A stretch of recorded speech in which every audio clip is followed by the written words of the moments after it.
La plupart des chefs d'État et de gouvernement de l'hémisphère ouest seront à Los Angeles d'ici mardi pour la cérémonie inaugurale du sommet des Amériques qui doit débuter mercredi. Les délégations de Cuba, du Venezuela et du Nicaragua n'ont pas été invitées par le gouvernement américain, une décision qui a été contestée par un certain nombre de pays, dont un important acteur régional, le Mexique. Son ministre des Affaires étrangères s'est exprimé mardi pour expliquer pourquoi son pays ne participe pas au niveau présidentiel. C'est notre position. Nous soutenons qu'aucun pays ne devrait être exclu. Aucun pays n'a le droit de dire à un autre pays comment se gouverner. La base d'une nouvelle ère en Amérique, dans les Amériques, est le respect mutuel. C'est ce que nous croyons et défendrons.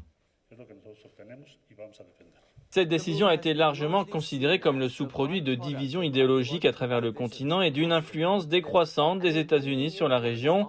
Mais le ministre mexicain des Affaires étrangères a poursuivi en disant que les relations américano-mexicaines étaient bonnes et que le président mexicain se rendrait en fait à Washington en juillet pour aborder des questions bilatérales telles que l'immigration et le commerce. Par ailleurs, plusieurs réunions bilatérales entre chefs d'État sont en cours.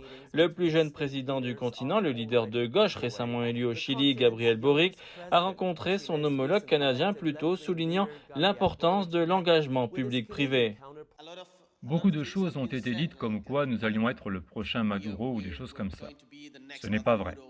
Nous croyons vraiment en la démocratie.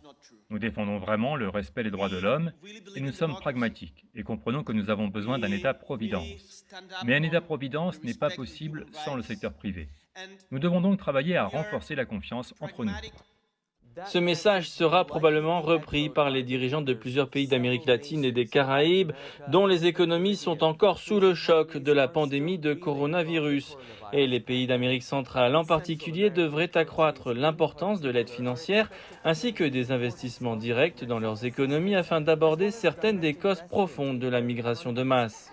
Mais au-delà du commerce et de l'immigration, de nombreuses questions, notamment la sécurité régionale, les droits de l'homme, la sécurité alimentaire, l'énergie et le climat seront très présentes lorsque les dirigeants se réuniront mercredi.